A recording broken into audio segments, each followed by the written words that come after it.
What's up guys, welcome back to the channel and welcome to my Elimination Chamber 2025 reaction video. I know it's a little bit late, I only watched the show yesterday and I had a banging headache, so couldn't be asked recording anything. But yeah, Triple H, the man just there, little fix up I just did earlier. So yeah, let me know your thoughts of that down in the comment section below. But yeah, Triple H said before the show that it would be an industry changing night, and I sort of doubted him, but fair enough. Yeah, I think you could say that. I see why you would say that, knowing what was going to happen.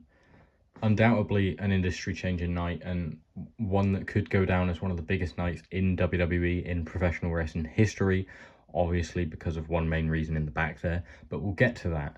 So, Elimination Chamber 2025, my review of it. Predictions, I went 3 out of 4 on. The men's Elimination Chamber is the one I got wrong, but I did predict the outcome as like another route they could have gone down. So like 3.5 out of 4 realistically. But yeah, we'll get to the most inconsequential match of the 4 first, and one that, in all honesty, I did not watch because, well, I didn't watch it live because I had football at like 8:30 the day after, so I couldn't stay up till like 3 or 4 in the morning watching it. So I watched it the next day, and I couldn't go on Twitter or Instagram or anything like that until I saw it all. So I sort of wanted to get it watched and then see what people were saying about it.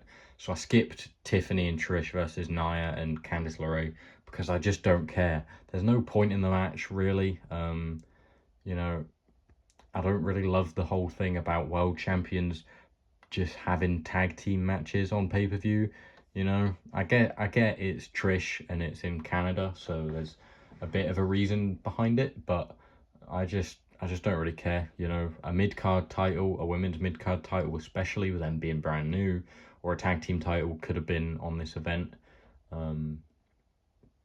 because they're very rarely on pay-per-view anymore, which I understand because they want to make regular TV stronger. And obviously we have tonight on Raw, we've got Rhea versus Io, which I'll get into for the women's chamber match. And I don't mind that being on Raw because I think it makes it more interesting, and it's obviously a main event. And it all happening on the one night with the women's chamber and everything. There was a lot going on in that as well. So I don't mind it being split that way, but I just think that match, you know, doesn't really do much. It's a waste of a spot. It could have been used on something better, that's my opinion. But yeah, Tiffany and Trish obviously did pick up the win in that one. I won't pretend to know what happened because I just did not watch it. On to possibly the match of the night, possibly the match of the year so far. Obviously, we're only just into March, but the unsanctioned match between Kevin Owens and Sami Zayn was fantastic. I really enjoyed it. I thought it was great. Some big spots in there. Sami put Kevin through 2 tables out in the arena. We saw that. We saw Kevin gearing up, picking up like spanners and ratchets and stuff in the backstage area, which was cool going into the show. We had Sami going through 2 tables.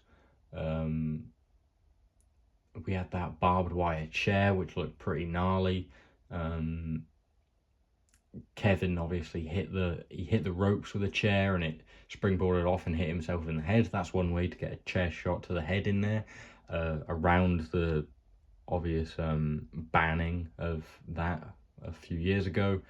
So yeah, some really cool spots in there. And then obviously you had Kevin Owens finally, I mean, some of the chair stuff they did was horrific. That suplex that Sami Zayn hit on him, is it an exploder suplex? I can't remember what it's called. I don't know if it is an exploder, but that one he hit on Kevin was horrific. We saw the fisherman brainbuster from the top rope as well. Was it through a table? I think it was through a table, right? There's one that went through a chair, and then he was throwing Sami into the turnbuckles with the chair over his head, and then he delivered a couple apron power bombs, which is what I'm showing there, obviously inside the Elimination Chamber though. And then the security come out, Kevin doubles back, so obviously Kevin Owens won, which I think was the right decision. I think he needed that to carry into WrestleMania and keep his heel momentum going. And then he's lining up. He comes back for Sammy. He's lining up for the pile driver. What's the pile driver? The package pile driver on the exposed concrete outside, looking to end Sami Zayn's career. And then Randy Orton comes back, huge pop. That's great. Randy looks like he's in great shape. And obviously then that's when the security get back up and get a hold of Randy as he's about to punt Kevin Owens. But that seems like where it's going at WrestleMania. Obviously that's been building since last WrestleMania, with Kevin and Randy being friends against Logan Paul for the US title. And then they've sort of had the friendship with Cody, and then that breaking down and Owens turning on Randy, and now it's heading to WrestleMania, where I'm assuming we're going to see a Punk kick to Kevin Owens. But yeah, that's great. Really enjoyed that. And Kevin, the emotion on his face when Randy was coming to the ring, that was great. He's a really great actor, Kevin Owens. So yeah, that was a fantastic match. On to the women's Elimination Chamber, really good as well. I enjoyed that. Obviously, the big first spot, we finally saw Jade Cargill return. Liv Morgan is bricking it. She looks like she's going to get battered by Jade Cargill. That's what you're expecting, sort of. But you can sort of see it coming because Naomi's the other one in the ring. She turns to her and, well, hits her in the face. And then she trapped her in the door. That was a really cool spot. When, I mean, this door doesn't do that. It shuts like that, but the door shuts on like a sliding thing. She shut her head in the door. I thought that was cool. That was a cool spot by Jade. Obviously Bianca's selling the shit out of it in the pod, going crazy. But yeah, that was really interesting. And then obviously we see Bianca Belair come out on top, as I did predict, and she will be facing Rhea Ripley as it stands at WrestleMania. But obviously tonight, Rhea versus Io for the title.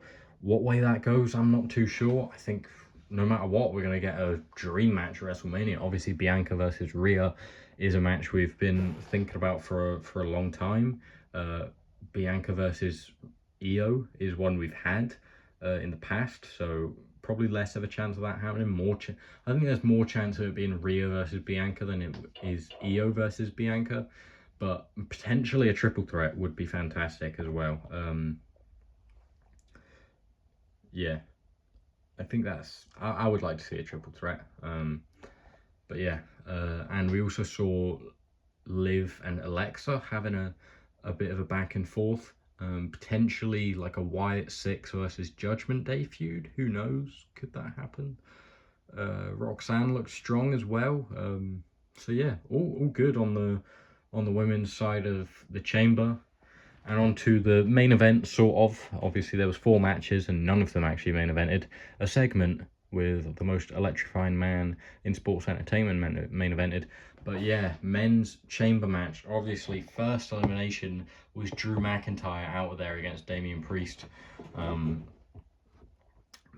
Because he claymored Cena. He went for Cena and then took his eye off the ball, and he's eliminated. And that looks like the WrestleMania match. Then we got Logan Paul, notable dickhead, hit the frog splash to Damian Priest to eliminate Damian. I cannot remember who eliminated Logan Paul. To be honest, I feel like it was Punk. I can't really remember.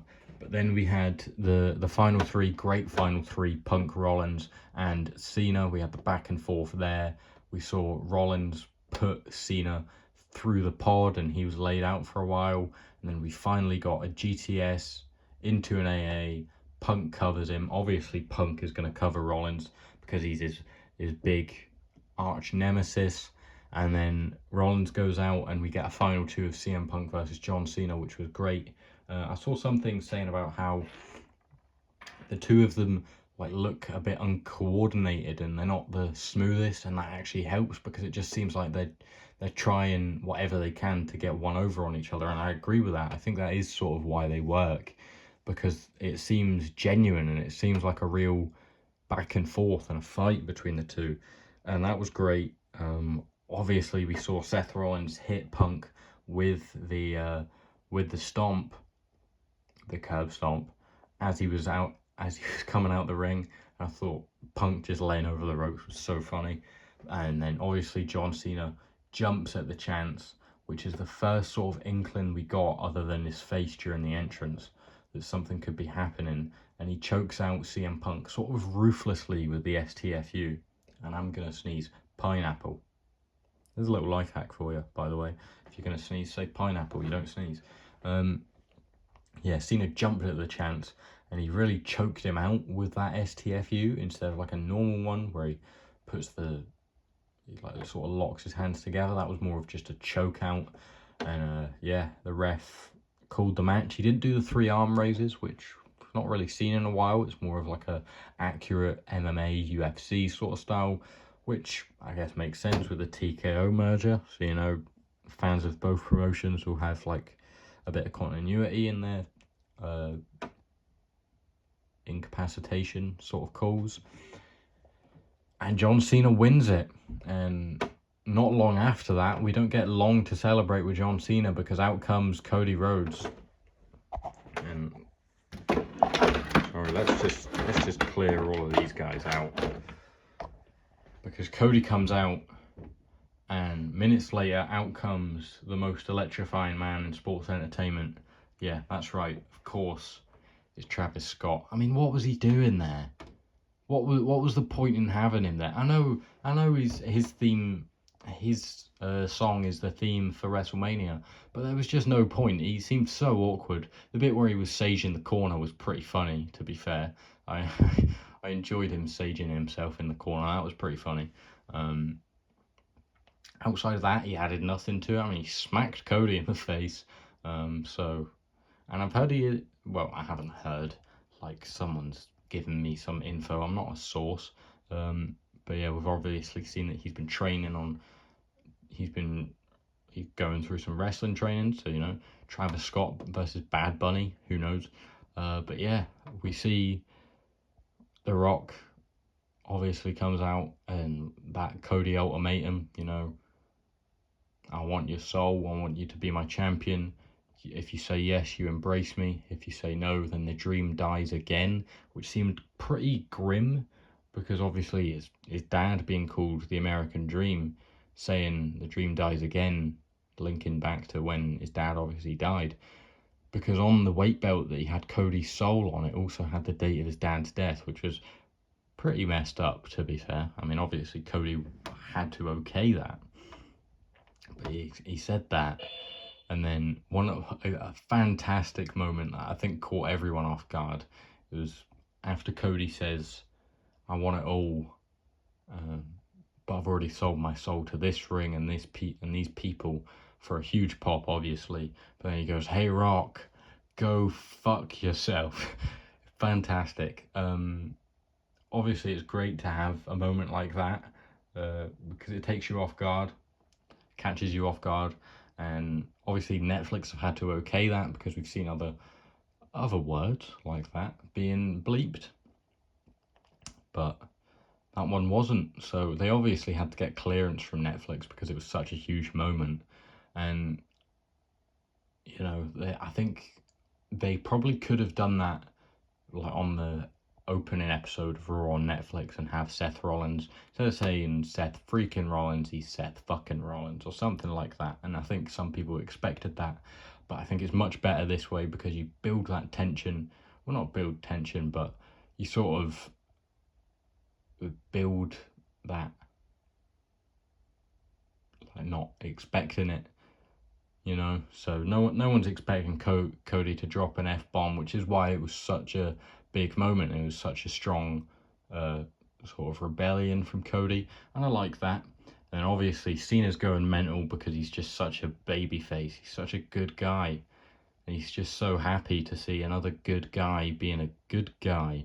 And then he stares down over Cody's shoulder at The Rock, who gives the neck, the throat cutting symbol, and Cena kicks him in the balls, because of course he does. And then he beats him up with like 3 different things. He beats him up with the Rolex, Then the title, it sounded like he really conked him with the title one of those times. Obviously, it cut him open, and I'm assuming that was for real because it really sounded like he hit him with that belt. Hit him with the belt a few times. No AA, which is what I was expecting, to be honest. I was expecting him to hit him with an attitude adjustment. We got a few lashings with the belt. Nothing was said, though, was it, on the mic? Nothing was said, which I think was quite interesting. But yeah, it's really hotted up the road to WrestleMania. It was absolutely perfect. Obviously, John Cena has not been a heel his entire career, basically. And now in his final year, we finally have John Cena as the heel. When he came out of Bad Blood, we saw The Rock have the 3-up, which we now, could be John Cena's symbol. And then after this, he had the 2-up. So now who's going to be one? Are we going to see a modern day NWO? This is the biggest heel turn, definitely, since Hollywood Hulk Hogan, right? Maybe even bigger than that, because he's just never been a bad guy. Well, I guess Hogan was, but Hogan sort of lost that a bit. But I did say in my predictions that this could happen, and I do think that the only way they could have John Cena turn heel is to turn heel on a guy like Cody Rhodes, which shows the faith they have in Cody. And yeah, he's been responsible for some of the biggest moments in wrestling over the past few years, and he's had a huge impact on wrestling as a whole through AEW to WWE, and he's changed the landscape of wrestling. And those three men right there have changed the landscape of the WrestleMania season. The road to WrestleMania has really started, as Triple H said. It does feel like WrestleMania season now. So I'm excited for Raw, see where that goes, see what Cody says if he shows up. Obviously, The Rock and Cena aren't going to be there for a weekly show. And I think this is partly to do with how Cena can't be there all the time. He isn't full-time, albeit some people think he was gonna be. He won't be full-time. So he's just gonna lean into that as a heel persona. He's not showing up. He doesn't care. Yeah, it's his final year, but he's just gonna win the title and be happy with that. So yeah, I'm going to stop rambling because I am going to go into more depth in this in the next episode of Let's Talk Wrestling, probably tomorrow, the day after, about John Cena's heel turn and where I think it could go, what I would do maybe, and just my thoughts on it in general. And yeah, final thing, Roman Reigns, obviously not there. Could the 1 be for Roman Reigns? Who knows? And yeah, Paul Heyman is there because he still owes CM Punk a favor, and we don't know what that is. But yeah, I'll probably talk about that another time. So yeah, thank you guys for watching. Hope you enjoyed. Hope you enjoyed Elimination Chamber. And yeah, please do let me know your thoughts down below on John Cena, his heel turn, on The Rock, on Cody, on anyone from Elimination Chamber. And I will reply to you. Please do let me know any other video suggestions you might have that you want to see on the channel, and I'll get to them ASAP. So yeah, if you have enjoyed, please do like the video, subscribe with your post notifications on to be updated every time I upload. And yeah, jobs are good, and I'll see you next time. Goodbye.